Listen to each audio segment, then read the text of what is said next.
Welcome to Frame by Frame. You did it! I did it! There was a moment of silence on our side because I was gonna say it, and then I thought, how am I gonna say it? How do I say it? Yeah, it's really difficult to start a podcast for some reason. Yeah, it's very hard to say the words. I find the beginning really difficult, the middle is really hard, and then the end is just impossible.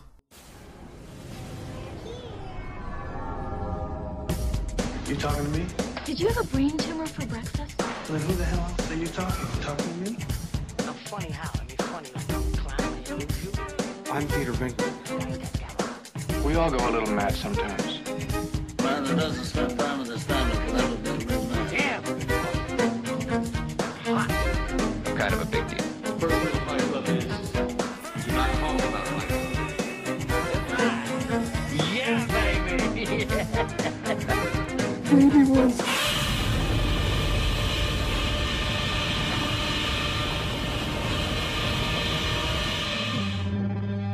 You want answers? I think I'm entitled. You want answers? I want the truth! You can't handle the truth! Do you remember way back in Guardians of the Galaxy when we actually had to leave the podcast by pretending we were in a rocket ship? Oh God, yeah. What do you mean pretend? Or previous to that, I think you had to storm out. Yeah. Because we just didn't have... No, I think we end them a lot better now. We're back in the room. Back in the room. As it were. And we've actually got internet, computers, iPads. We can actually look up names. Yep. We probably don't need to this time. Well, hopefully. Yeah. I don't know, probably. When I forget the name of my dad or something, like it always happens. So today we thought we'd have a talk about comedians, really, didn't we? Yeah, comedians. It's kind of starting the ball rolling on something that we call our comedy, stand-up comedy series. Yeah, that's what we're calling it. Our exciting sort of look at stand-up kind of comedians we like. Open brackets, ones we don't like, close brackets, full stop. Catchy title. I'm so good at those catchy titles.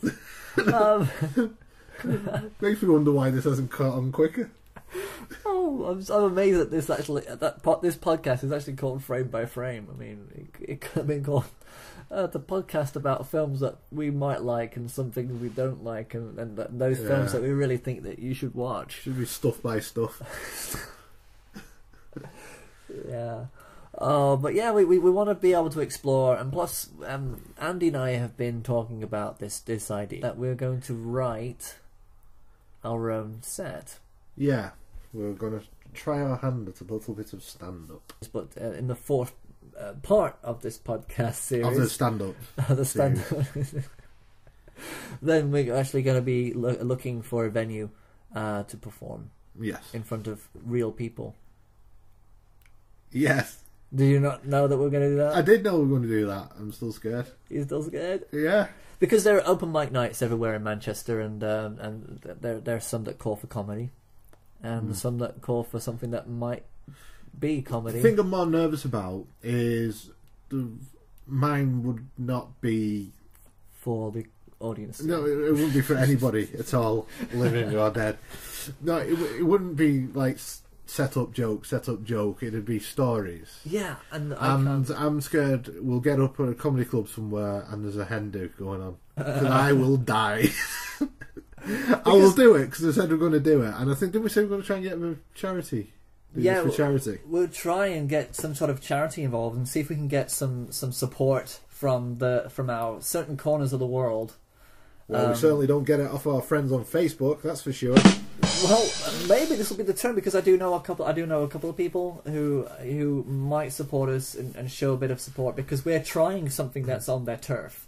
And I'd like to think that they would be interested in that and supporting that, and especially if there's a cause to it, I'd like to be able to raise a bit of money for it, because we're there's no point in putting yourself out on a limb and doing something that you're terrified of without actually reaching out to people and getting something back for somebody that's in dire need.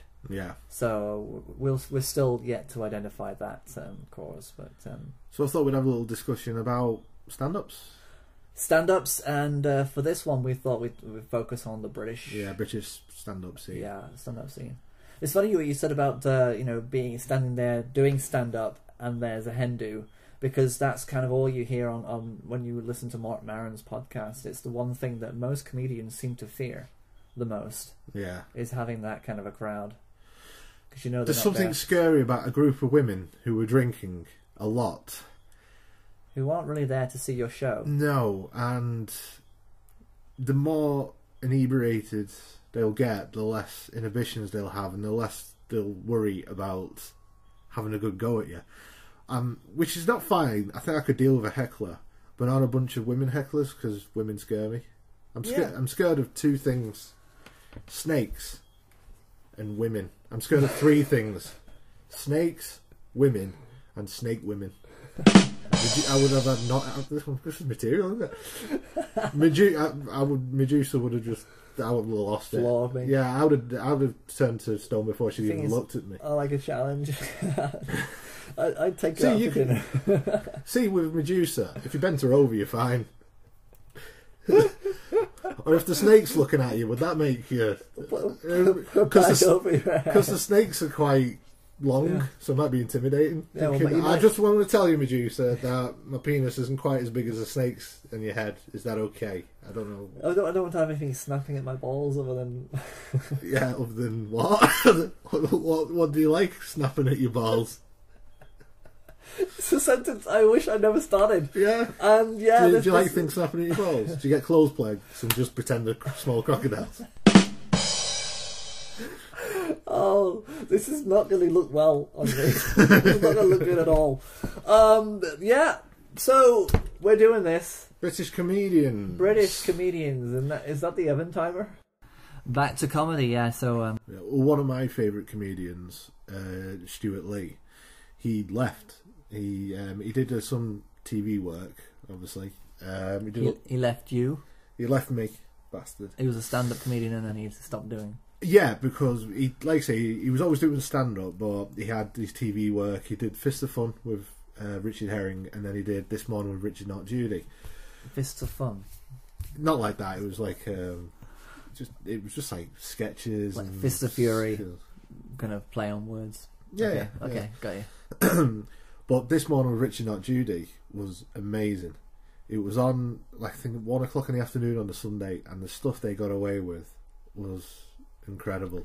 You mentioned, yes. Yeah, I mean, like, you could tell they were swearing all the time, and then, like Richard would say cock, and then there's like, I meant cock the bird, get over it, kind of thing. But they were swearing all the time, and there's a context you can get away with. Yeah. Ofcom probably would see it differently, but well, they said the reason they think they got away with it is because none of the BBC were taking them seriously. They were just like, oh, it's on, fine, people will watch it, never mind. But there was a thing on it called Histor's Eye. Have you ever seen it? Those are the two birds? Yeah. Yep. And I honestly think that Pliny is just the funniest character. One of the funniest characters I've ever seen.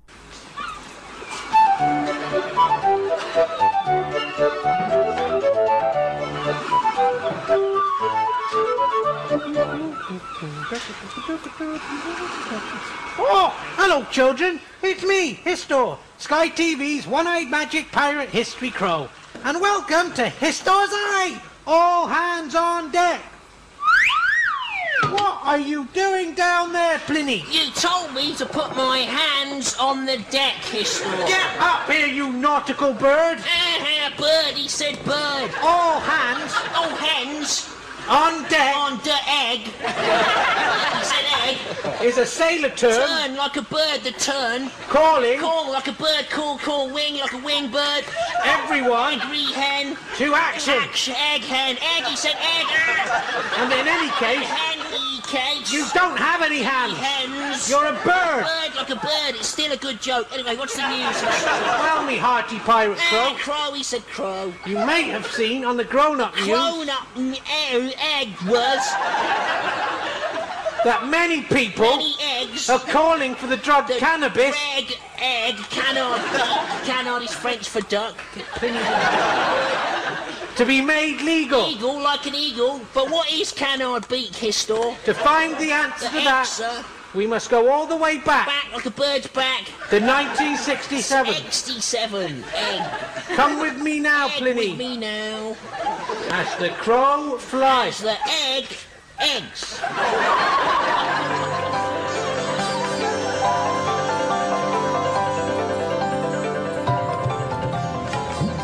What place is this, Histor? This is the Woodstock Festival, where cannabis was invented. This cannabis is delicious. Yes. Far out. I'm feeling really happy. Look at those crows. It looks like they're talking about us. It seems like canard beak is a good thing, Histor. It has made those ladies really happy. Let's go forward in time just 2 short hours. Ah, help! I'm mad. There are bees coming out of my face. Just one sip of cannabis takes you down an irreversible road to madness and death. So, I hope you see now, Pliny, that cannabis is evil and must remain illegal. Eagle, like an eagle. He must have eaten some canard beak. But what about those people, Histor, who use canard beak for pain relief from multiple sclerosis and arthritis? The truth is, cannabis causes multiple sclerosis and arthritis and all other diseases. You're much safer with a nice cigarette and a bottle of rum. Bye-bye, children. Yoke ho ho. Yolk, ho ho, he said yolk, like an egg. I just said egg. Egg! All he does is egg puns. Eggs. That's it, and it's so amazing. They did 2 seasons of that, and then basically it wasn't recommissioned. So Stu just went into stand-up, and it just wasn't working. He has his own style of doing it, which is very repetitive. It's kind of, a lot of people say it's like anti-comedy, because he'll tell a joke and then he'll explain to the audience why they should have laughed when they didn't, and him explaining the joke is funnier than the actual joke. It's incredibly clever and brave way It's to meta. work. It's like meta comedy. It's Yeah, essentially. yeah. But because it didn't work, he just quit. He stopped it, and he ended up co-writing and directing Jerry Springer the Opera. That's right. You mentioned that, yes, and find that very disturbing in a way. Why? What was you? I don't know, just because Jerry Springer a bit as a subject matter, like Jeremy Kyle as a subject matter, it just seemed. It's not really about that though. It's about so many other things, and one part of it, they sort of insinuate that Jesus Christ is gay, which led to them having to stop the opera. He lost all the money they put into it. They lost, and he had to go into hiding, and the producer had to go into hiding because 30,000 right-wing Christians were basically after them. And see, that is more interesting than the actual the musical itself. Well, I've got to say, I've not seen it. I need to see it. I've got a good friend of mine who should be practicing guitar right now, but probably isn't. She's seen it, and she says it's really good. Yeah. And I trust her opinion. So, but the show, his first stand-up show after that was called 90s Comedian, and I think it's the best stand-up I've ever seen. Do you think that the one good thing that you can say about Stewart Lee is that by going away and coming back, that he's able to, it's like a writer who goes away from writing, experiences a bit of life, comes back. Maybe that whole thing with Jerry Springer just gave him a different perspective. I think that in one respect, and another respect, I think it was all the experience he'd had by being threatened. Yeah. And he sort of had a point to make. And the point is if you think you can try and stop freedom of speech, stop what someone's saying. And I said to her, well, 3 things, Mother. Firstly, to make the point that a symbol, be it an icon or a flag or whatever, is only as worthy of respect as the values of the people that appropriate it. Secondly, that if a symbol goes out into the world, into places where it's perhaps not understood or wanted or valued, you shouldn't be too upset if it then takes on a shape you don't recognise as your own. And thirdly, that if you attempt to apply limits to freedom of expression, either through legislation or intimidation or threats, what will then happen is that reasonable people, often against their own better judgment, will feel obliged to test those limits. You better believe he's going to come back with something a lot worse than that. Yeah. And he does in this show. I mean, it ends with this this sketch of him. He retreated to his mum's village, and he kept going to this pub, and they got him hammered. And as he's walking down the road, he sees Jesus, and Jesus helps him home. And it's really funny. I'm just telling the narrative story. And as he gets home, he feels sick, so he throws up. He runs to his toilet, this bathroom. He throws up everywhere. Then he throws up in the toilet. The toilet's full up with sick. Then he throws up in the sink. The sink's full up with sick, and it gets bad. And he closes his eyes, thinking, right, there's no more sick, and he feels sick again. And he opens his eyes, and Jesus is next to him, smiling and pointing to his open mouth. And he's like, no, I can't possibly do this. Then I opened my eyes and I looked down, and on my left, on the floor, kneeling down, smiling, looking up at me, was Jesus. And he was pointing at his open mouth.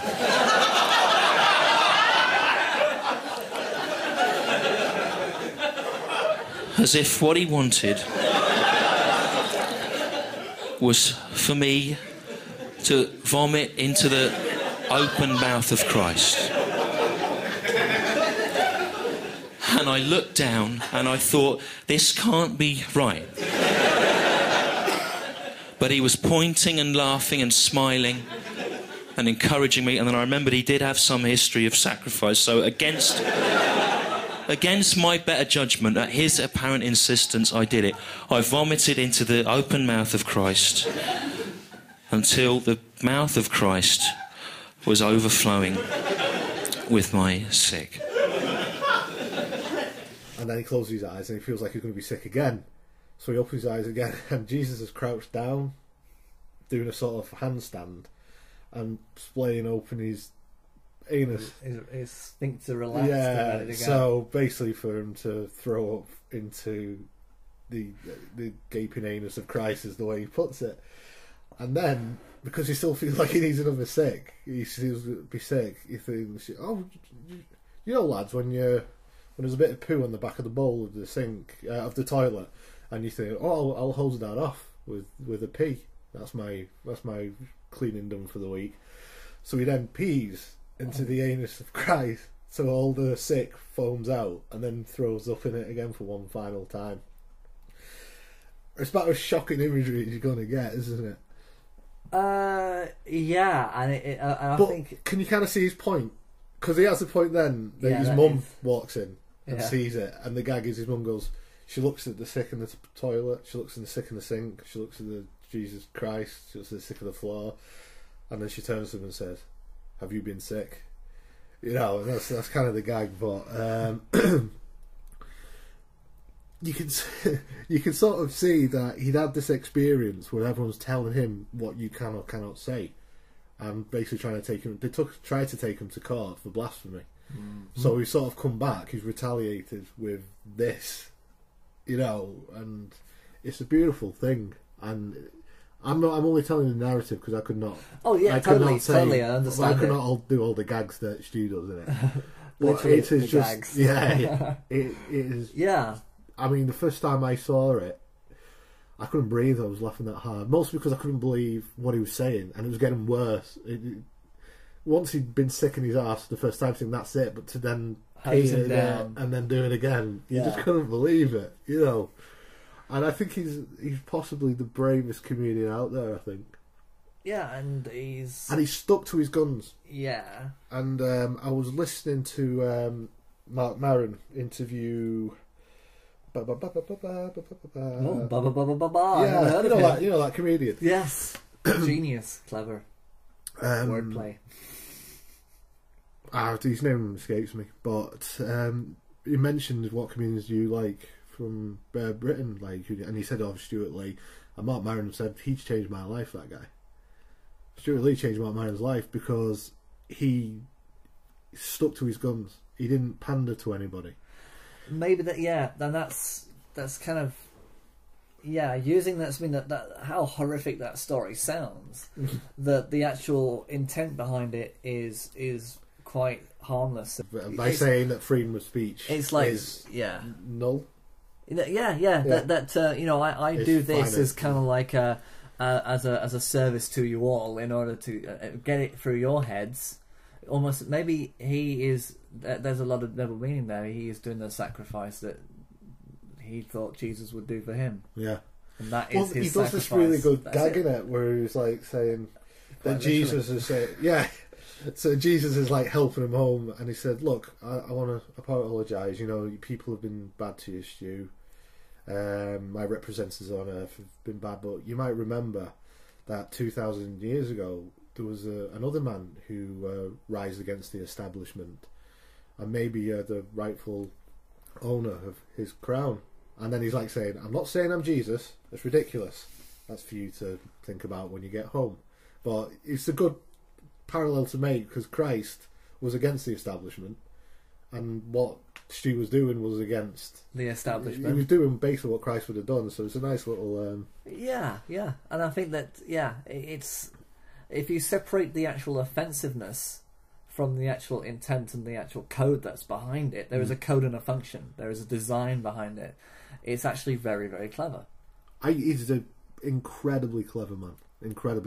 But it's amazing what creating such a visual image can do to incite such hysteria and anger and sickness in people. I mean, I bet there are still people in the audience who were not happy with that half hour either.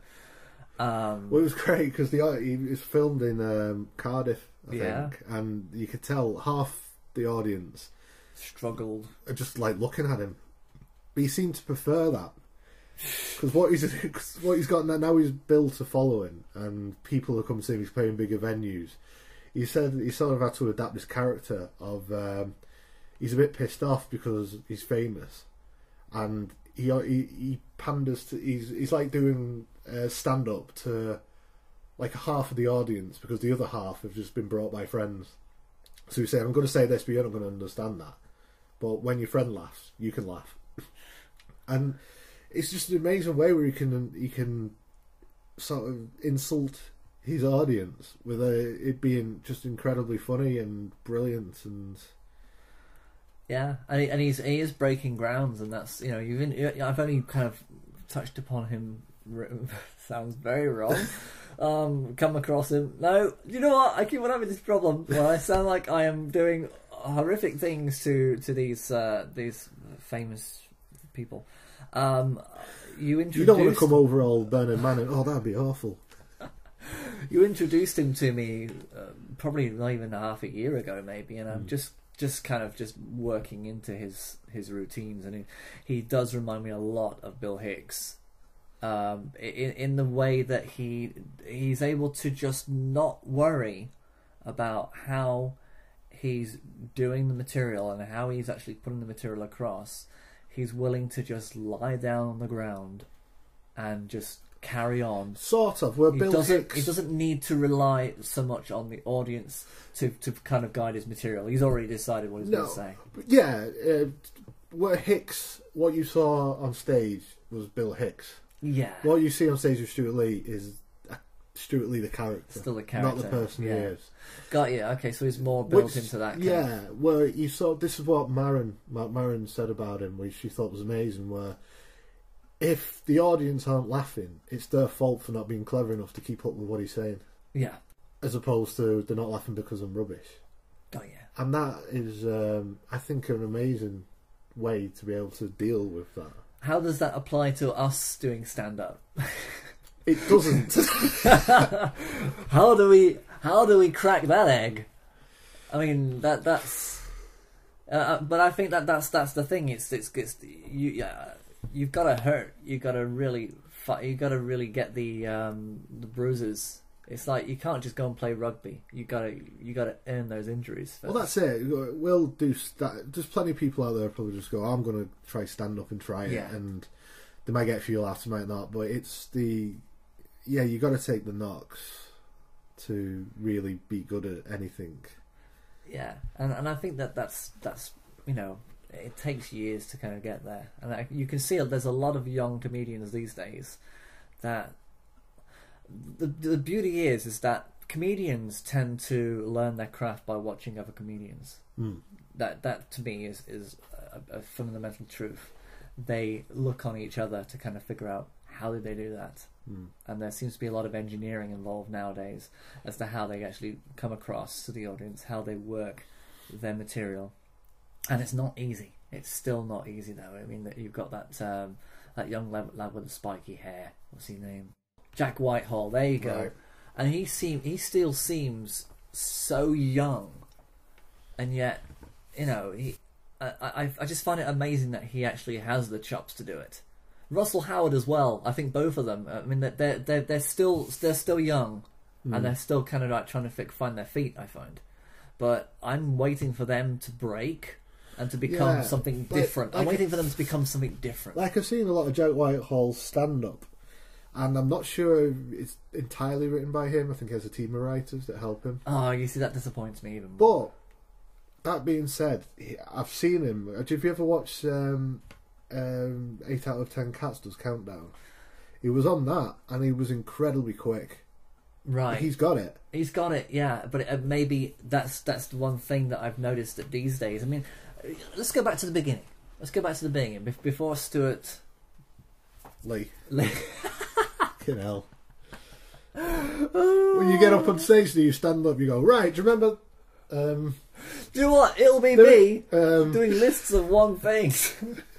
I got a list of things. Shall I just be that kind of comedian? I was abducted by aliens last week, and you don't appreciate me. Let's go before Stewart Lee. The way that things are done now. I mean, comedy's changing a lot. It's changing a lot because of how it's being used. Stand-up comedy is not just stand-up comedy anymore. It's televised comedy. There's Live game shows. Yeah, I mean, there's a lot of those. Stand-up is televised pretty much. I think that's why I'm such a big fan of Stu, because he wouldn't fit in that. He wouldn't be able to go up and do 5 minutes material and do somebody else, because his is long narrative. Yeah, and he supports that kind of that mentality where it doesn't fit, and that's a great thing to have, because you know that when they do these shows at the Apollo and they have these 15-minute sets. I mean, I don't know if Stewart Lee's done Late Show in America or any of those. I don't think so. I don't think he'd be interested in it. Exactly, but I never thought that Bill Hicks would, and his show was actually taken out. Yeah, of Letterman because of what they thought was controversial at the time. But it's funny because he didn't fit at the time, but now he would probably fit because of the new generation of televised comedians. Well, in the 70s, wasn't it? There was a new wave of comedy. Yeah. That hits, and it came with like the young ones and things like that. There was a sort of anarchy about television anarchy, but it came from it stems from television, and then the influences come from television. Like, I think a lot of them were stand-ups who did television, like Alexis Sale. He was a stand-up first and foremost, but he was in the young ones. Yeah. And the same with Rick Mail, Adrian Edmondson. I mean, they just stuck to television. Unfortunately, well, they did theatres, didn't they? They do bottom on live and things like that. Which I think at university they did that together. Yeah. They were people who perform like sketches and pieces, which is tailor made to translate to TV. So you've got that avenue, but then you've got the direct cabaret artists, the ones that come to mind, the biggest influences of the current, the Jimmy Carr generation we're talking about. Right. You're looking at Dave Allen. Dave Allen, that's it, Dave Allen. There he is. Bingo! Found him. Yeah. And he was kind of like this guy who did monologues sitting down. I went to a school in a little village called Radford in County Dublin. My first day at school, this convent, long winding driveway up to it. One of those Gothic doors, great studs in it, rang the bell and opened. Brrr. And there's one of these nuns, flapping. Terrifying. 3.5, 4 years of age. Terrifying. What do you want, little boy? My mummy and daddy said I've got to come here. Yes? Well, if you come here, you've got to be a good little boy. Will you be a good little boy?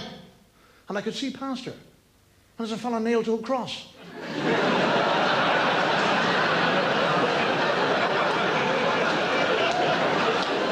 I thought you're bloody right, I'll be a good little boy.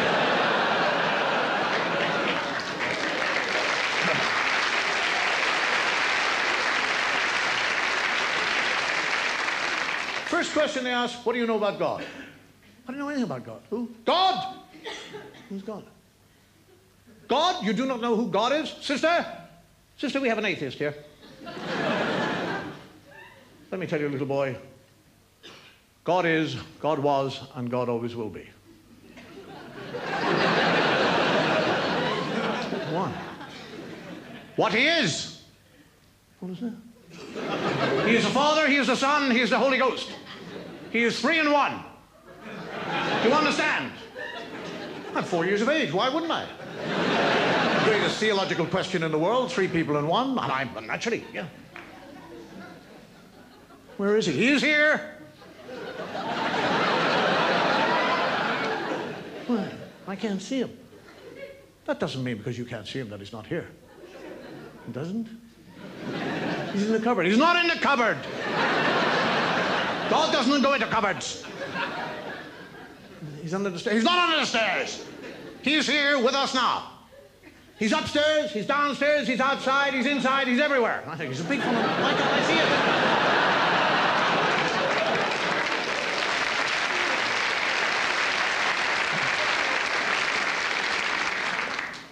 I'm asked, do you love him? What?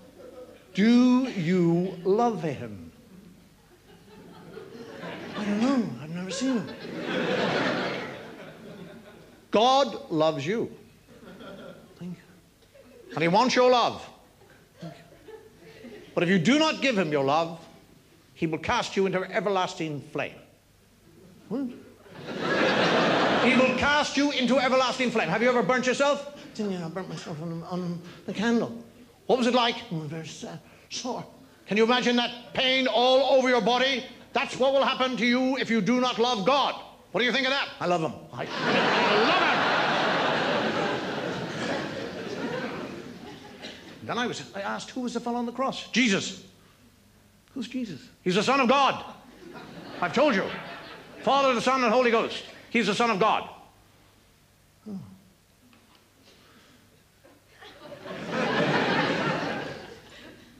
He was born on Christmas Day and died on Easter. I didn't think he didn't hang around, did he?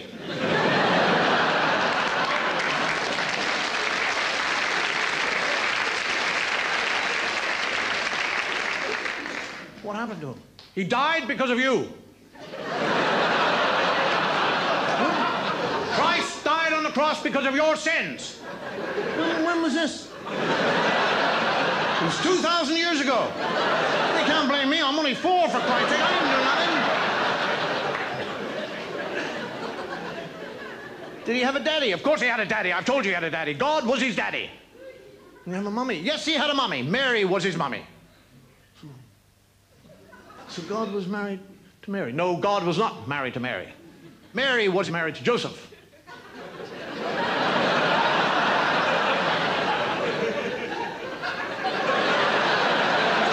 Shut up!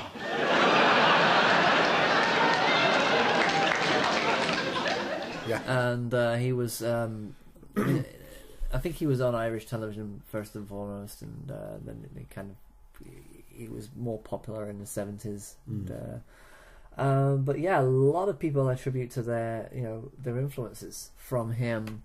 I don't know how far Bernard Manning has taken his influences, and if he actually influenced people. Maybe influenced bravery, not so much the ignorance or stupidity or racism, because this is where you've got this kind of like group of people who only do shows They used to do videos and I think they still do DVDs, but they were not popular enough to go onto television. They weren't successful enough to go onto television.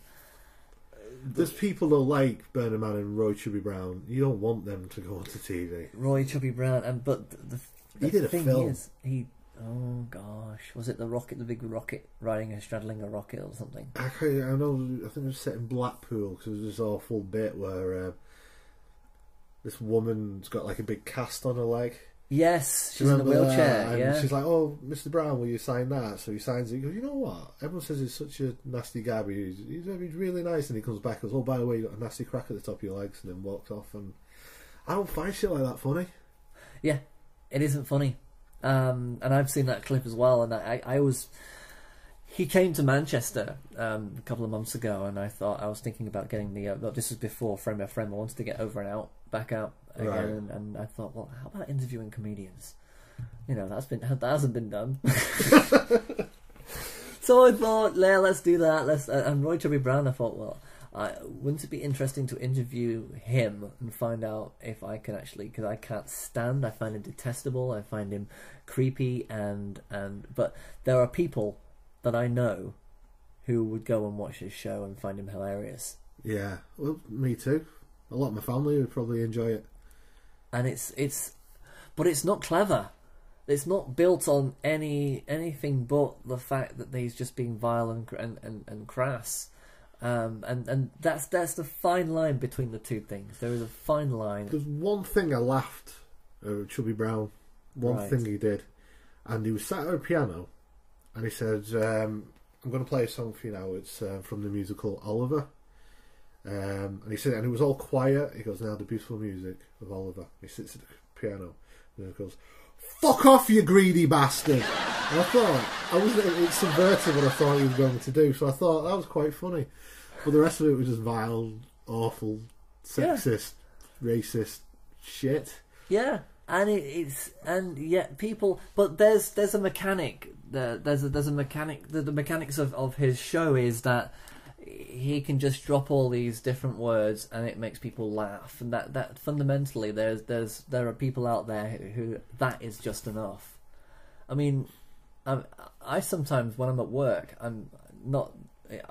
I say stuff that isn't funny, and that people are in hysterics because I'm saying it. Or and I find it very odd that to certain people it's the actual face, and it's not the words. The words don't mean anything. It's who is delivering the system, and and the words just simply are the triggers that get you into hysterics. And nobody can probably remember anything that he actually says.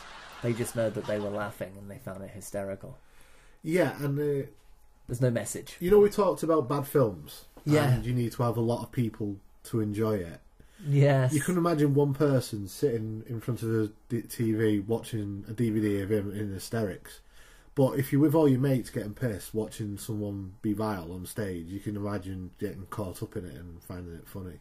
Possibly, or... I still wouldn't. I'd be the one guy sat there getting angry. Yeah. Honestly, I... That's why I'd get beat up in a football game, because everyone's cheering. I'd just be sat there thinking, why is anybody watching this? Exactly, yeah. You that pitch invasion of Aston Villa this week, I mean, I'd be the one who didn't. Yeah, I'm just sat in the chair thinking, what's going on? And then everybody would turn around, look at me, and then that's it. They just rip me apart. Yeah.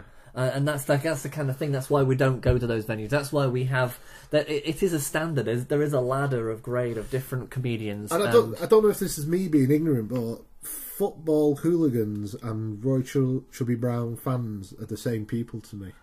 And neither was. I mean, Stewart Lee would go over their heads. Oh well, that's it. Stewart Lee would be offensive to Roy Chubby Brown audiences. They just wouldn't. They'd be like, "Why is this man? What's he saying? What's he talking about Jesus' bum for?" Yeah, well, it wouldn't even be that. He'd be talking about religion. He's been doing because Jam Moya said that there's not enough anti-Islamic stand-up, so he does this routine, which he says is anti-Islam. It's not at all. It's anything but. Anyway, that's enough making fun of America and the West. It's time now to mock Islam and to ridicule individual Muslims. People are very keen on that now. In comedy, there was a big piece in the Daily Mail in December by Jan Moyer saying there's not enough anti-Islamic stand-up in Britain at the moment. Of course, they're very keen on balance at the Daily Mail. It's been a watchword of the paper going way back to the 1930s. I know, it's a good joke, no one gets it. So, but it's an occupational hazard of stand-up now. If you do a joke about anything, you don't immediately follow it up with a joke about Islam. People go, oh, what's wrong with you? These are the kind of emails you get, this sort of thing. Dear BBC, I enjoyed Stewart Lee's making fun of Chris Moyles on TV last night, and I look forward to him mocking the Prophet Muhammad in the same way next week. Yours, Norris McWhirter. Nuremberg. Another one here. Dear BBC, I enjoyed watching Stewart Lee making jokes about crisps last night, but I doubt we will be seeing him having a go at any Muslim snacks in the near future. On the politically correct BBC, it appears there's one law for crisps. Quite another for those mini poppadom things that they sell in Marks and Spencer's. Yours, Norris McWhirter. Argentina, yeah. Well, it's a later postmark. So, I know, I don't get it. It's time... So, time to ridicule a Muslim now, in accordance with the Daily Mail's demands. And the Muslim we're going to be ridiculing tonight is called Mohammed Al-Kabaizi. He's from Dubai, and he's one of the top Muslim guys out there. And, yeah, people down there laughing at that. As well they should, because, of course, in Islam, there is no pyramid power structure. It's a succession of imams all with equal power. So the idea of a top Muslims. Anyway, this is what he said, Mohammed Al-Kabaizi, about bin Laden being buried at sea. He said, they can say they buried him at sea, but they cannot say they did it according to Islam. Sea burials are permissible for Muslims in extraordinary circumstances only, and this is not one of them. I've got 3 anti-Islamic one-liners now, but I'm hoping to sell on to Roy Chubby Brown. Here they are. Hey, you know we're 1 in 2 kids born in Britain today? It's called Mohammed, and that's just the girls. I've not got the exact figures.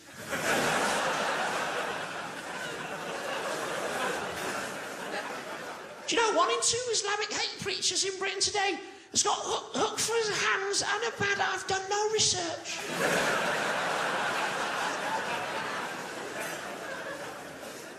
You know, 1 in 2 people claiming to be a spokesperson for the entire British Muslim community is, in fact, the unelected leader of a non-democratic special interest fringe group given ideas above its station by a misguided new Labour community bridge building initiative. Some laughs, a lot of people going, what was that? What was that supposed to be? Tell you what that was, my coming era friends. That was the best joke about Islam in Britain anyone's ever done. That's what that was. It was even-handed, it was informed. It's what you say you want, isn't it? You go, do stuff about Islam. I just did. Not like that, Stu. Not where you have to know anything. When we said do stuff about Islam, we meant make fun of their hats. But he subverts it so well, but they'd hate that, but Roy Chubby Brown attacking a load of Muslims, they'd love it. That's it. You know what I mean? They would. But have you ever thought about the comedians, the people out there that could be comedians that are actually quite funny but don't do stand-up? Yeah, like Jonathan Ross. Could he do stand-up? Yeah. I'm not. Has he actually? I think he's done a sort of form of stand-up. I know he's hosted like comedy monologues, wars. doing the monologues and late shows. But I think he's quick. He's a funny guy. But he's never actually done stand-up. Fairly likeable at times. Yeah. Yeah, most of the time, really. Yeah. I think it's just sometimes he can get caught up. Yeah, but that's his character. He does play like a TV host character, similar to Stephen Colbert. whereas he plays the dick, and Yeah. that's not the smarmy dick who has a wife at home who doesn't enjoy sex. That's kind of his shtick. Yeah. But yeah. I have a smarmy dick. I don't Hates think, me.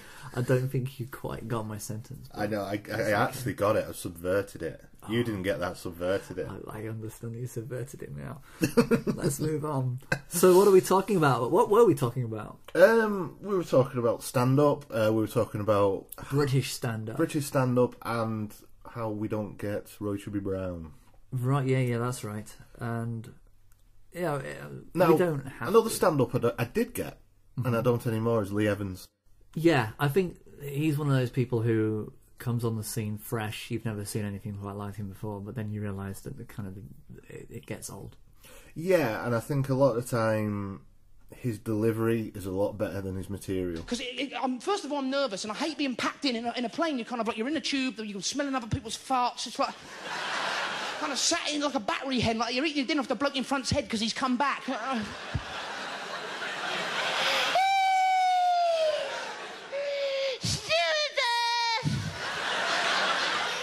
starting to ache now. I can't freaking stand it anymore. You know, it's like, stewardess! And the stewardesses, they're so smug, because we never fly, and they fly all the time. They're like, a stewardess will walk up to you and they go like that. Oh, yes. I know I am ugly. And you are beautiful. But please help us. You know...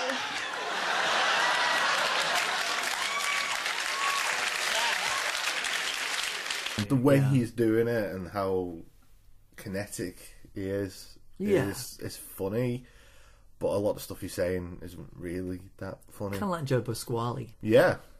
I mean, he has that squeaky delivery, but again, it gets old. But he got old a little bit quicker, I think. Do you know Joe Pasquale steals jokes? Yes, I heard he steals jokes, and he stole a joke from... I know Stewart Lee's had a good old talk about... Well, I've thought about Joe Pasquale once before in my life, and it was 10 years ago, right? And this is how it happened, okay? When I started doing comedy about 20 years ago, there used to be a comedian on the circuit in London called Michael Redmond. He was Irish. He lives in Glasgow now. And what he used to do was he used to have big bushy hair and a kind of droopy moustache and very deep-set eyes. And he always used to wear a long brown mac and carry a little plastic bag. And he used to walk out and he would stand still in silence for about 2 minutes looking really weird. And then he would say, a lot of people say to me, get out of my garden.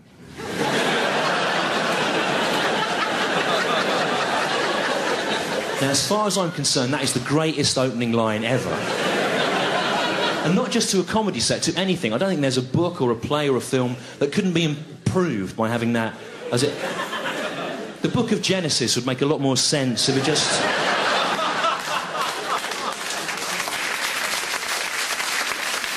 It began like that and cut to the chase, you know. And it always used to get a really good laugh, that joke. But it got a much bigger laugh in 1995 when Joe Pasquale did it as one of his jokes in his Raw Variety performance set of that year. And there's always been a kind of tradition of mainstream acts kind of borrowing our material. If Joe Pasquale was stood in your garden, you wouldn't think it... You'd be like, is that Joe Pasquale? Yeah. Stood in our garden? Whatever would you want? It takes away the gag. But, It's kind of like, you know, straight away you don't want to just say, get out of our garden, Joe Pasquale, because you've got to go through all the rigmarole of actually trying to figure out that it is Joe Pasquale and why. If someone stood in your garden you don't even know who they are, then you'd be like, get out of my garden. Yeah, but if Bruce Willis is stood in your garden, you're thinking...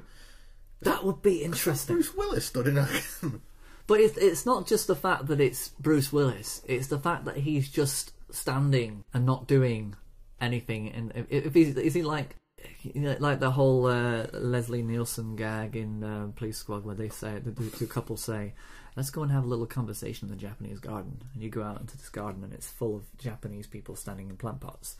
Yeah. I've got this image of Bruce Willis standing in the middle of our garden in a giant plant pot, just standing, growing. Bruce Willis. Growing Willis. I better go out and water Bruce. He's wilting slightly. That's why his hair all fell out. Because nobody watered him. Yeah. Demi Moore obviously gave up. Yeah. Tried to look after him. And, See, now I've got this image of the way she watered him with urinating on him, but that's the way my brain goes. Well, that's fine because we listen to a lot of comedians who would do that. Yes. Right. Okay. So moving on. What do you think of Lee Evans? Lee Evans. You see, I've never. He's. The thing is, he's one of these people who fits television. Okay. He's kind of like these televisual comedians who do Palladiums and things like that. He does not easy stuff because there's no such thing as easy comedy. You either make people laugh or you don't. If you're making people laugh, it doesn't matter what you're saying and what you're doing. It just depends on the audience that you're actually. Funnily enough, Lee Evans did a TV series. Do you remember that? No. Yeah, and he only went for one series. Didn't do very Right. well. And that was the strange thing, where a lot of it was parts of his stand-up, but put into like real life situations, like a sitcom. Okay, so similar like Mark Maron, but not successful. Exactly, because Maron was one of those sitcoms where it mirrors perfectly his podcast and his sitcom are exactly the same thing, and it works. It does, because there was a gag Lee Evans had where. It is actually quite funny, which says, I've got to take my medication. I take one in the morning, one about now, and then he starts to shake. That's quite funny, but when he did it on the series, it just wasn't funny. Have you ever seen him do his Bohemian Rhapsody thing? No. Yeah, he had to do some gigs in France, and he didn't speak French, so instead he acted out the words to Bohemian Rhapsody. Really? Yeah, it's okay. Was that worth it? Lee Evans acted out Bohemian Rhapsody. Yeah, the words of Bohemian Rhapsody. And did it work? Yeah, it worked. It's okay. It's all right. Why was he doing gigs in France? I think he just got offered to do some gigs in Paris or somewhere in France, and he just thought, I can't. There is the one person who can actually do that, and that's who I can actually do gigs in France. Eddie Izzard. There you go. He's very good. He is. I mean, for somebody who can naturally be funny in French, even though it's not his native language. Yeah. I mean, I can make people laugh in Dutch by saying total rubbish, and they just think I'm weird and nuts and haven't learned the language properly. The funny thing is when cause in English he does these flights of fantasy, doesn't he? Yeah. They come off as being completely improvised. I don't think they are, but yeah. And then when he does it in French, he can just do the exact same thing, but it's in French. Yes, Clever and guy. that's weird. And that's it's like a mirror. It's like someone's just switched a button on him, and it's like, now you're in French mode. Yeah, I am still the same guy. Yeah, but yeah, what I like about Eddie is he's flights of fantasy, but he'll ground it in something real. Like Darth Vader trying to get served at the Death Star canteen. But there must have been a Death Star canteen, yeah? There must have been a cafeteria downstairs, in between battles, where Darth Vader could just chill and go down. I will have the penne alla arrabbiata. You'll need a tray. Do you know who I am? Do you know who I am? This is not a game of who the fuck are you. For I am Vader. Darth Vader. Lord Vader. I can kill you with a single thought. Well, you'll still need a tray. No, I will not need a tray. I do not need a tray to kill you. I can kill you without a tray, with the power of the Force, which is strong within me. Even though I could kill you with a tray if I so wished.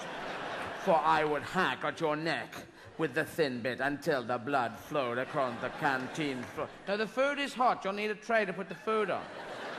Oh, I see the food is hot. I'm sorry. I did not realize. Oh, tray for the... Yes. I thought you were challenging me to the fight to the death. Fight to the death? This is a canteen. I work here. Yes, but I am Vader. I am Lord Vader. Everyone challenges me to a fight to the death. Darth Vader. I'm Darth Vader.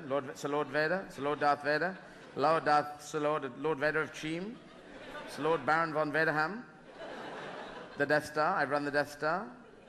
What's the Death Star? This is the Death Star. You're in the Death Star. I run this star. This is a star. This is a fucking star. I run it.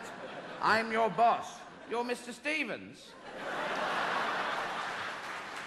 No, who is Mr. Stevens? He's head of catering. I'm not head of catering. I am Vader. I can kill catering with a thought. What? I can kill you all. I can kill me with a thought. Just Fuck, I'll get a tray. Fuck it. This one's wet. And this one's wet. And this one's wet. This one is wet, this one is wet, this one is wet, this one is wet, this one is wet, this one is wet, this one is wet, this one is wet. Did you dry these in a rainforest? Why, with the power of the Death Star, do we not have a tray that is fucking dry? I do not... No. I was here first. You have to form a queue if you want food. Can I have, penny alla arrabbiata? That'd be very nice. No. Do you know who I am? That's Jeff Vader, that is. I am not Jeff Vader, I'm Darth Vader. What, Jeff Vader runs the Death Star? No, I run the Death Star. You Jeff Vader? No, I'm Darth Vader. Are you his brother? Can you get his autograph? I can't get it. No, I'm Jeff... All right, I'm Jeff Vader. I'm Jeff Vader. Can I have your autograph? No, fuck off. Or I'll kill you with a tray. Give me penny alla arrabbiata or you shall die. And you, and everyone in this canteen. Death by tray it shall be. Yeah. It's great. I like it's that one. really funny, you know. But all his earlier shows were really, really great. Very subversive, and his earlier stuff was like, you know, people say blood is thicker than water, so you should respect your family. You go, but tar's thicker than blood, so that means I should love the road. He did this big Star Trek routine. He did, yes. Yeah, have you seen that? Was it beaming down? Was he the red? Did he do the red shirts thing? He did that, where he said, who's this? Then they would all get bored. Let's beam down somewhere. Last one down the Energizer room's a wanker. And you knew if all the named cast were beaming down, they were coming back. That's how it worked. But if there's a new bloke beaming down with them...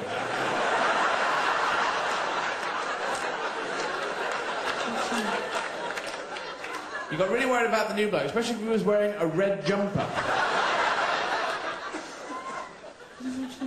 Well, that's Stevens. Stevens of accounts. Accounts? No, we had accounts department. Stevens? Yes, sir?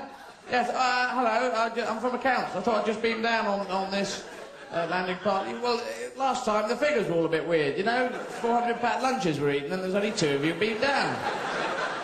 So I thought I'd beam down. Put my best red jumper on. We're all wearing light blue. Do you notice? There's a target on the front of your shirt, do you know? Oh, really? Oh, well, Stevens, okay, prepare to beam down. All right, Captain. And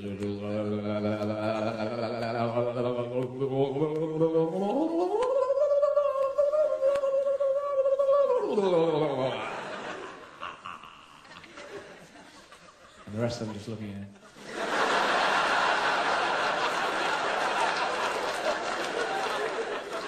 What's all that about, Stevens? Oh, I thought I was beaming down. Well, we've got a machine to do that. We pull a lever, you see. Oh, you bastards, you just let me do that.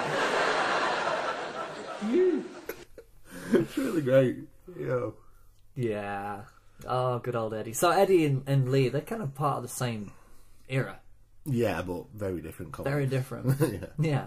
Joe Pasquale, same era, totally different comic. He's definitely a Palladium. Yeah, Lee guy. Evans is your again though. Eddie sells out stadiums now, and I don't like comedy in a stadium. No, and I think that watching Stewart Lee only doing small venues, it's about owning that room. It's not about the thing is, when you've got a room of a certain size, you project yourself over that entire room.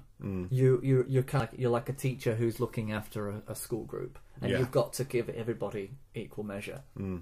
You've got a Palladium full of children, and you're a teacher on a stage. There's no way that you yourself is going to be the influence in how they actually enjoy the gig.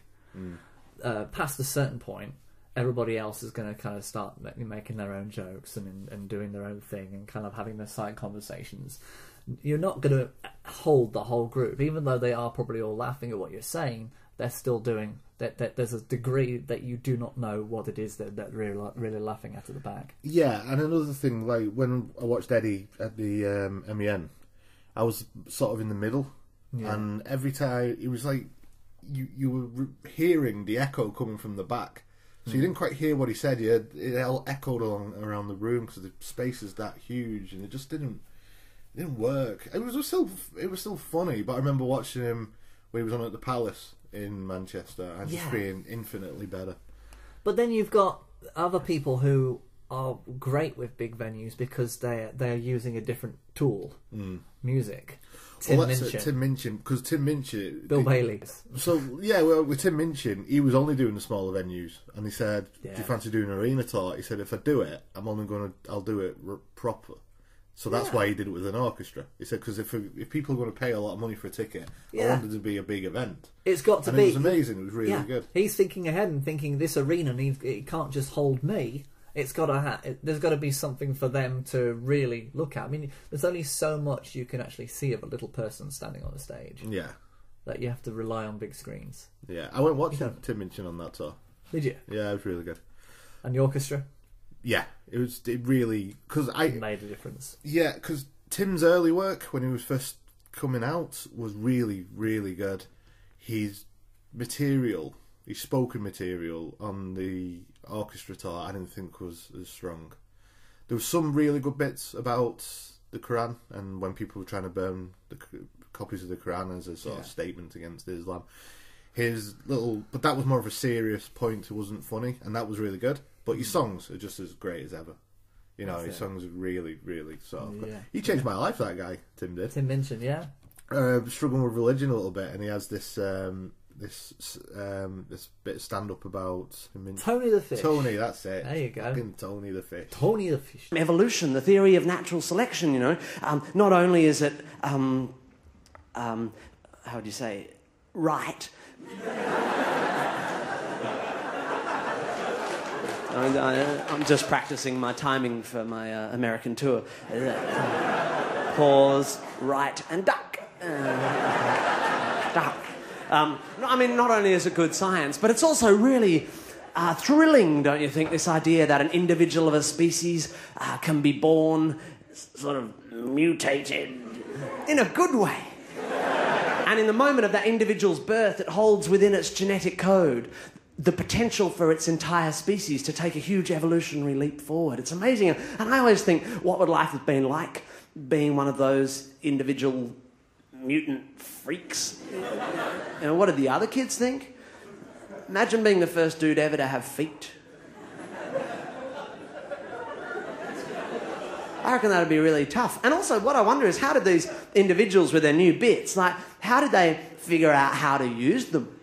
Did they just stumble upon their potential purpose one day, just accidentally, you know? Imagine you're a fish, and you're just swimming in the ocean with your school, and you're all just hanging out, swimming, same as always, because you're fish. And suddenly, out of nowhere, Tony... Fucking Tony. Tony just goes, I'm getting out.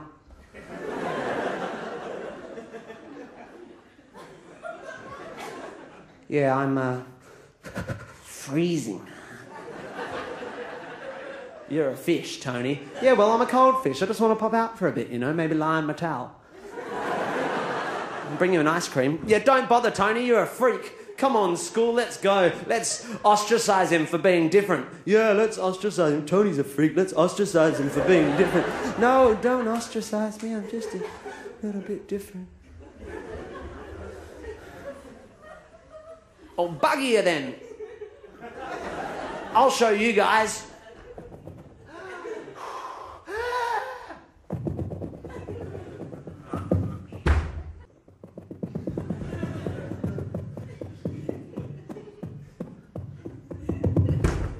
Fuck me. Those are going to come in handy.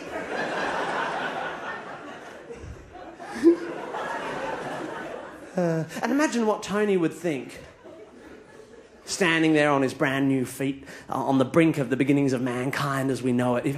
If he could look forward just a few short hundreds of millions of years to see one of his descendants, an Israeli Jew by the name of Jesus, having a nail hammered through his feet The very feat that Tony provided him with as a punishment for having a sort of schizophrenic discourse with a god who was created by man to explain the existence of feet in the absence of the knowledge of the existence of Tony.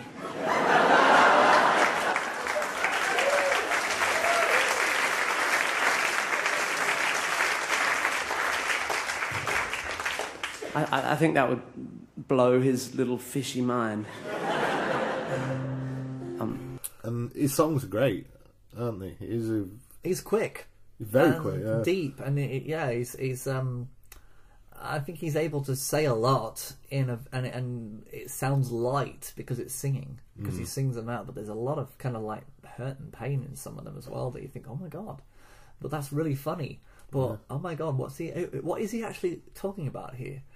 A lot of it's very dark. Was that? Yeah, dark. If you cover up the bodies of your women, everybody is grinning because black is so slimming, but it's not great for swimming. But it gives you an erection with the increased sexual tension. What with the UV protection, that's second to none. It's all there in the Quran. Just next to the bit that justifies guns and says that it's a sin to take it up the bum, even if it's fun, even with permission from your mum. And the fact that you've memorised that. I don't know how to memorise that. I didn't know when you knew it. That's fine. I think Dimension's really good. On top of his game. Have a little bit of a crush on him. I did. But I think he's just sold out. Because now he's doing Andrew Lloyd Webber musicals, and he wrote Matilda the musical, which got rave reviews. Something to me smells of he was using the comedy as a vehicle to do that. Got you. You know, he's had his say, you know, he's very staunch atheist, and his songs about atheism and all that kind of stuff are funny, and some of his songs, like, about his wife and stuff, he's great. He's a very clever guy. He was a very good comedian, but I do think he used that as a vehicle to get to do other things. He just wanted to be in a position where he could do pretty much what he wants and what he seems to want to do. Like now, I think he's writing Groundhog Day the musical. Really? Yeah. Okay. And he wants to become the next. He's got his sights on something that's much bigger, much bolder. Yeah. And it's his thing though. It's his dream. It is, and he's perfectly happy to do that. He's just. He did Jesus Christ Superstar. He played Judas in Jesus Christ Superstar. Mel C was in it. Chris Moyles was in it. And it was just a bit, what are you doing that for? You don't need to do that. You're better than that. That's my take on it. But that's what it is. He was in a series of Californication as well. I mean, yeah, exactly. So he is kind of like getting his foot in the door in all these different things. What about Ricky Gervais? Because obviously he did The Office, Extras, and then he went into stand-up. But the funny thing is with Ricky Gervais is that he is... Well, have you seen his stand-up? It's nothing to shout home about. See, I think it's really memorable. Funny. Really good. I really do. I think he's great. Yeah. So you think he's a better stand-up comedian than he is a writer? Or No. Well, I think his stand-up, again, is more narrative-driven. Yeah. So it is just his writing. I think he's good. The Office was just brilliant. I think Extras is really good. Yeah. Science, his first stand-up, I think, was called Science, was good, enjoyable, and then Politics and all that was not quite as good, I don't think, but was still pretty. Yeah, I think he's good. I think he has his moments, definitely. I think I'm struggling with him now. I mean, I love The Office, and I really enjoyed Extras. I think his work in film is okay. I mean, he does what he needs to do there. But did you ever see Cemetery Junction? Was it? It's him and Stephen Merchant did. It was not. It's funny. It's funny, but it's more of about like a period 70s piece about just a kid. It's really good. Never saw it. No. Yeah, it's very good. Very well written. But I think it's. I don't get him because I kind of feel as though that he's worth more than he actually looks. I don't know. He's. So it's bothering me about the fact that he is able to put himself in all these different things, and yet he's still Ricky Gervais. He's not. Yeah, he's just a pair of khaki sports swimmers. You know he's doing David Brent the movie. Really? In the minute, yeah. He's filming that at the minute. That's either going to be. I don't know what it it is. Funny or bad. Yeah, I don't know what it is about him that throws me off course now, but I think I'm just kind of like, it's getting old. The Ricky Gervais face. I think the whole, every single poster that he does, he has to have his mouth wide open as if he's ready to swallow an apple for no reason. And it's like, I know it's his thing, but I think it's just old. I want to see him do something interesting that isn't Ricky Gervais. I'm desperate for him. What about Steve Cougan then? Yeah, I think Coogan's better on TV and in film than he is as a stand-up. Yeah, because again, his stand-up's more characters. I don't think he did Steve. Was it Pauline Calf? It was like that Manchester whore that he did.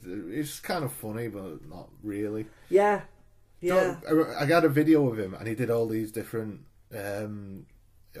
characters, and they were funny and clever, but never really gut-wrenchingly funny.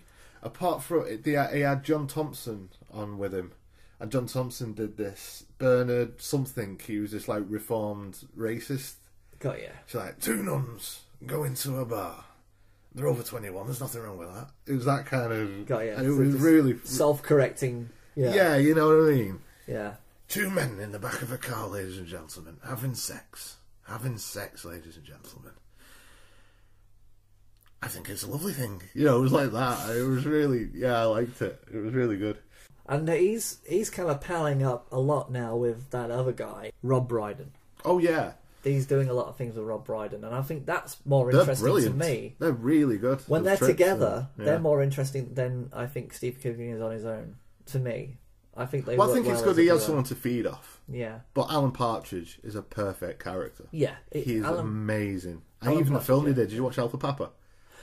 I've seen the trailers and watched it, but it does look hilarious. It is just so good. Waiting for that moment to watch it, I think. But we've had so many other things kind of slipping in. Yeah, I know I've got a hard on for Stewart Lee, right? But I'm going to bring it back to him again. Oh, really? Stewart, because the character of Alan Partridge was come from Steve Cougan and Armando Iannucci. Yeah, so Steve Cougan and Armando Iannucci came up with the character, but Stu and Richard Herring were working with them two back in the day. Yes. And Stu came up with the idea of a sports presenter who was just very inept. And he said to Steve Cougan, can you come up with like a good accent for it? And he thought, well, the only accent I can think of is this. And he did the Alan Partridge voice. And he went, that's it, great. Yeah, we'll do that. And then Steve Cougan and Armando went with it. Yeah. And made Alan Partridge. But technically, it was Stu's idea. Yes. And he fell out with him for years. He wouldn't talk to Armando Iannucci for a long time. But I think it's all sorted now because Armando was in his comedy vehicle. Yeah, well, I think that sometimes maybe it just wasn't right for Stewart Lee to have that. It was right for these two to go off and do it. Yeah. And sometimes it hurts. Sometimes it's going to hurt, but it's not. It wasn't an idea in development, and I don't know. Maybe it's okay to take that away. So, yeah. Because maybe some things just aren't meant to be. I get a feeling with Stewart Lee, he's a difficult person to work with. Who? Stuart Lee, I reckon he's a difficult person to work with. I think he's a control freak. That's why he seems to be really good on his own. Yeah, maybe that's it. And I think Ricky Gervais is. Maybe I need to rewatch his stand-ups again and try and reconnect. But I find that he's better when he's surrounded by other people who drive the vehicle forward for him. Well, that's why him and Stephen Merchant work so well, because I think Merchant pulls him back. Yeah, he's like, no, too much. Come on, calm down. Yeah, and that's why the work they've done together is so prolific. Smash. What about? Okay, who else? Peter Kay. Now, Peter Kay. Now. When I was at college, I got told about this really good comic working the clubs around Bolton. We should go watch him. He's really good. So we went watch him. He was really good. Yeah. It was Peter Kay. Years later, I got his DVD. Very excited to watch it. The one at Blackpool Tower is the exact same show. And I was kind of like, oh, right. Still doing this, are you? Peter Kay is limited in that way because I've noticed that even his different gigs that he's done on stage that have been put out on DVD have very similar content in them. And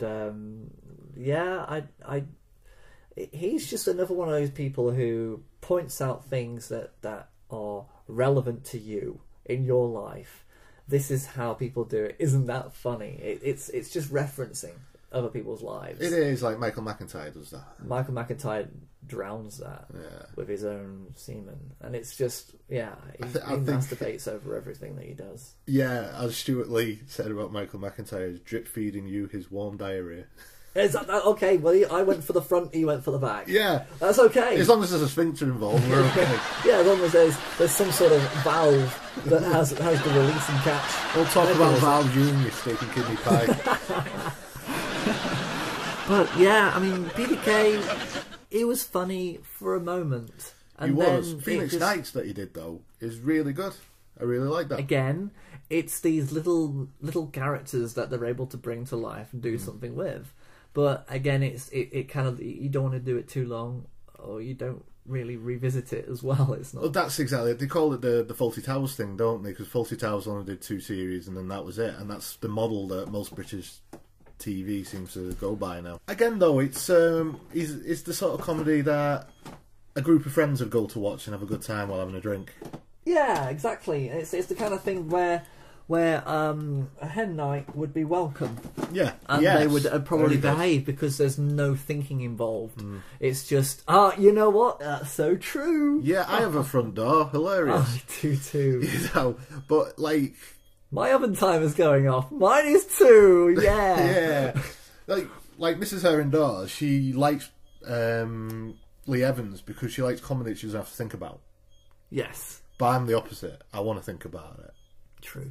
Exactly. I do too, and I think that's how I've been talking about comedy at work. I mean, every time I do a podcast now, I talk to people at work just to kind of gauge their ideas. To figure them out, and they've come to the conclusion that, for one thing, one guy listens to our podcast and he says, "You two are always laughing at each other all the time, but it would be nice to kind of be in on the in-joke because I don't know what you were laughing about." And I said to him, "Well, do you know what? The jokes are actually there. Yeah. You just have to work a little bit harder to get them." Ooh, up your game. Yeah. You just have to think a little bit harder. The jokes are there, Mulder. Your game. You just need to know where to look. Yeah. No.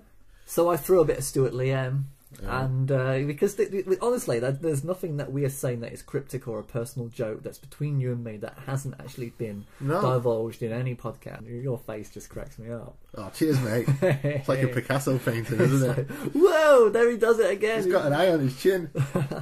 I've got a cat in my face. You've got a pussy in your face. It's like you should have. You see, I would have said that. Oh, the pussy's ran off.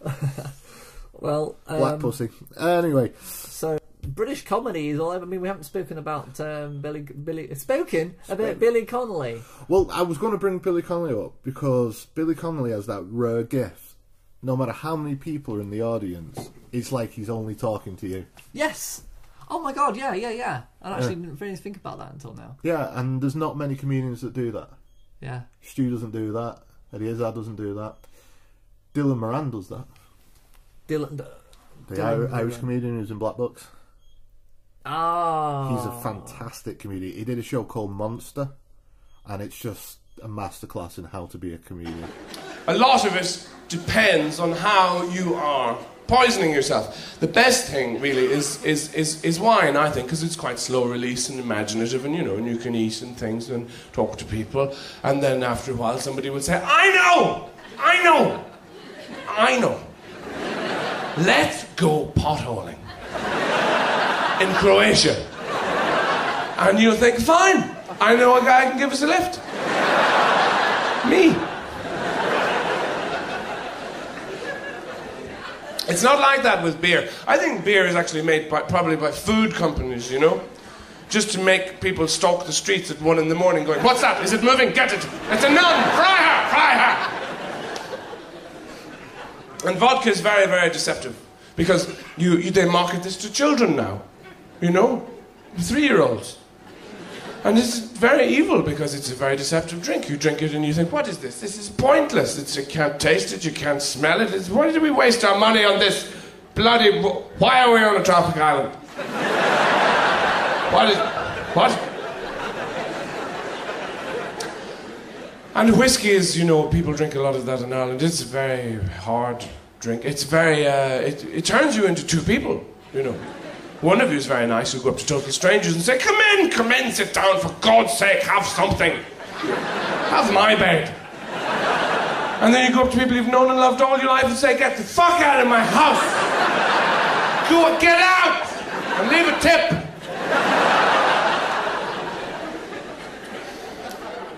But the most dangerous drink is gin. You have to be really, really careful with that. And you also have to be 45, female, and sitting on a stairs.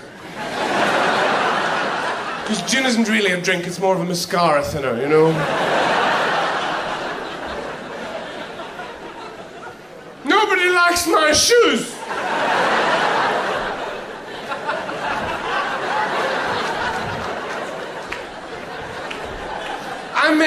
I made 50 fucking vol-au-vents and not one of you said thank you. And my favorite, everybody shut up! Shut up! This song is all about me.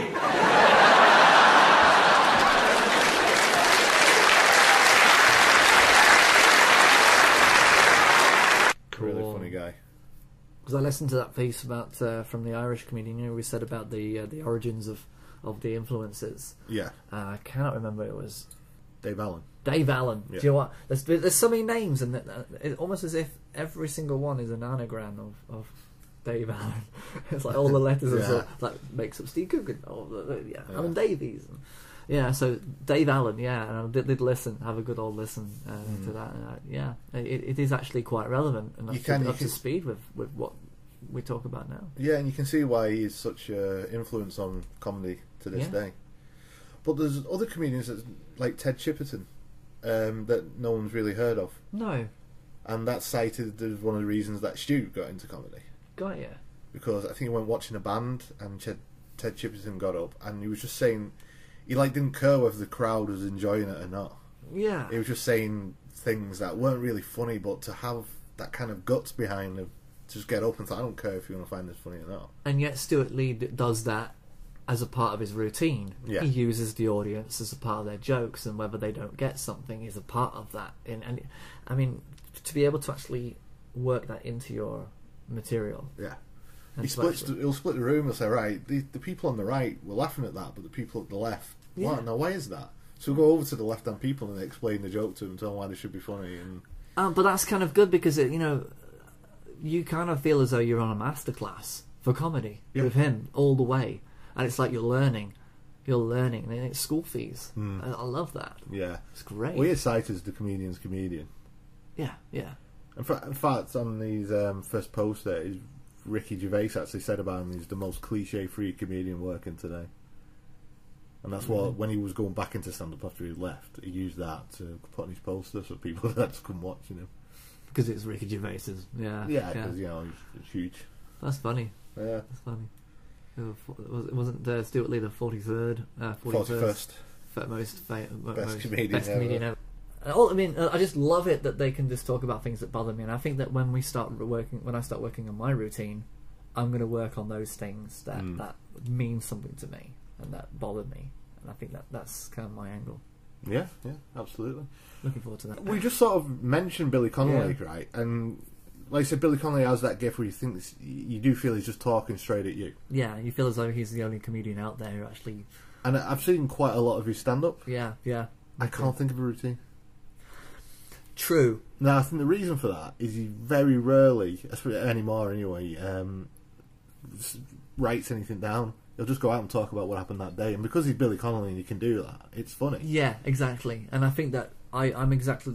I don't understand how anybody can actually come out and just put stuff out that he's never actually said before and get away with it as being funny. I don't understand how he can do that. I mean, that's magic in his fingertips right there. You always know the guy when you're out with your friends and you're around the dinner table, and he's the one guy who always tells these really funny stories and everyone's laughing. He's him. He can just do it to a room full of people.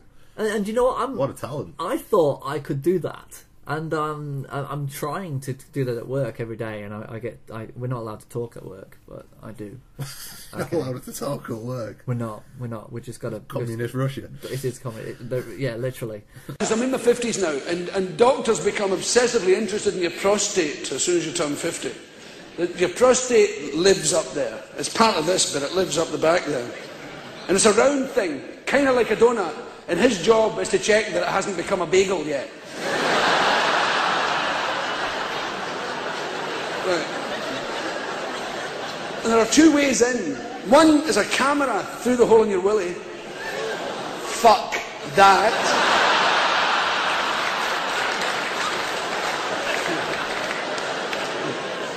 The camera loves you, darling.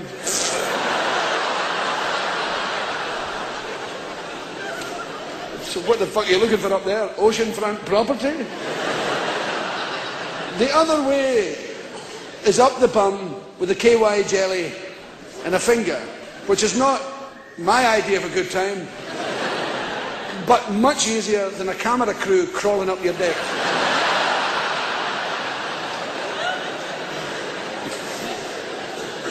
And I get it a couple of once or twice a year.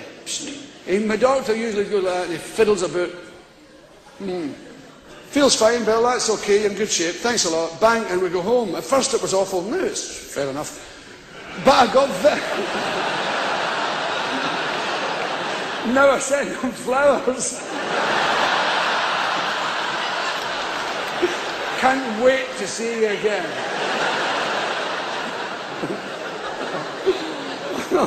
Time drags between these appointments. But purple ink. Lilac.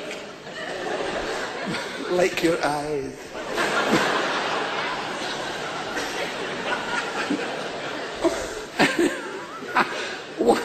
But the last time we did it, he did it. I wasn't holding his hand. I was holding his hand.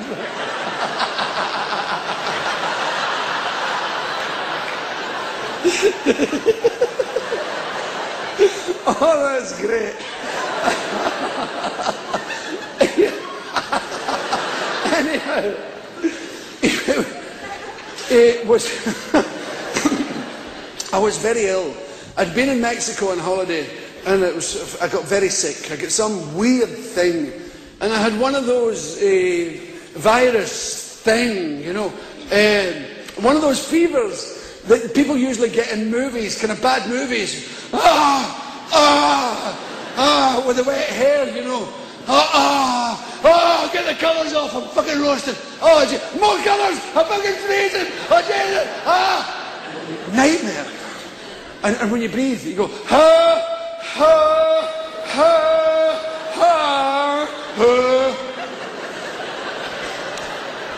I was saying goodbye to my children. I thought I was dying. Remember your daddy. Fucking frightened I was. It was really weird. It was a long time.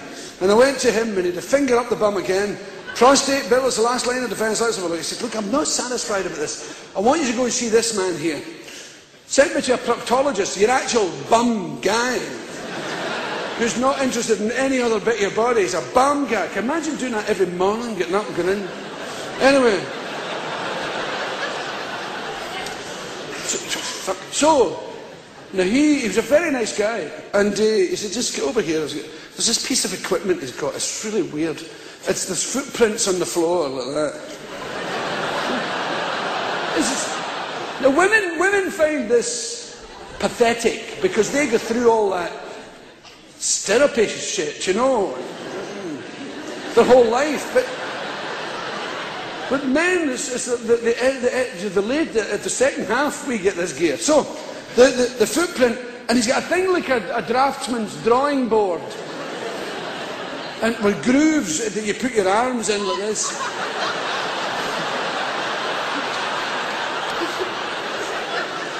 It's not my most flattering position, honestly. Bare arsed, of course. Wait till you hear this. He stands, I'm like this. He's here. And he puts the... Now, my doctor always does it from here. He's at the side, right? And I thought, oh, fucking weird.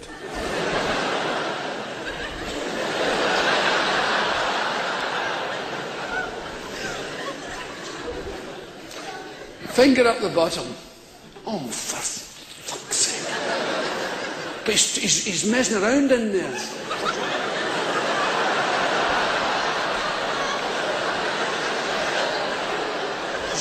He's looking for the lost treasure of Sierra Madre. And then he gives me this almighty fucking... Oh! And at the same time, with his other hand, this is the truth. He grabs my willy. I went, oh, fucking wait a minute. What is this? What's going on here? A good man to call a constable.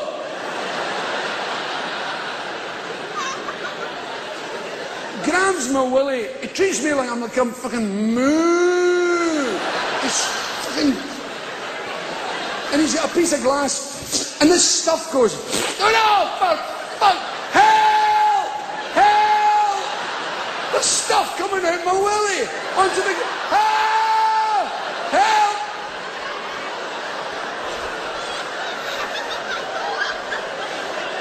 I've been captured by fucking deviants posing as doctors. He took it away and examined it in the microscope there. Came back and he says, well, it's all clear. I said, you've been upwards for fucking nothing. Let's leave it there then. Let's leave it there. Bye. See ya. Wouldn't want to smell Don't even go there. Don't be... Yeah. Stop. I'm trying to. You know, I want to take this opportunity to let the people know how they can contact our friends at Frame by Frame. They do that podcast You thing. know, two guys, yeah, they do the podcast, okay? So they're nice. They're like a forest, which is a beautiful thing. Exactly. And so if you want to do the communicating thing, you know, the social networking thing. Yeah, you can tweet those guys at Frame by Frame 78. If you'd like to go to their website, that would be www.roastedportions.com. You don't need to do the www. It's implied that it's going to be the World Wide Web. But people need to know that. Okay, just go to roastedportions.com, okay? You go down to the right-hand side, you've got the social connections. You can talk to the people who do the show. You can even talk to the people who made that movie, you know, CACO3. Who'd want to talk to those mooks? I don't know, they made a pretty interesting movie, right? Well, It was in black and white. yeah, black and white. I like you know, that. we like black and white, and there was also some trees in that movie, too. Oh, trees. It's like being in a forest, which is a beautiful thing. Other connections, you can really get to know these people on YouTube as well, and if you want to comment on their podcast, I urge you to do that. Okay? Yeah, I think it is a proper, really nice thing if people want to start contacting these guys. Subscribe to them and comment. I mean, it's just polite, you know. Also, you can email them at framebyframe78@gmail.com. That's it. I think that's everything wrapped up, so. Hey, I'm gonna go and plant a tree somewhere. Okay, you go plant some trees. I'm gonna go and plant a tree. I'm gonna go tweet. You tweet, I'll plant a tree. It's us. We're out of here.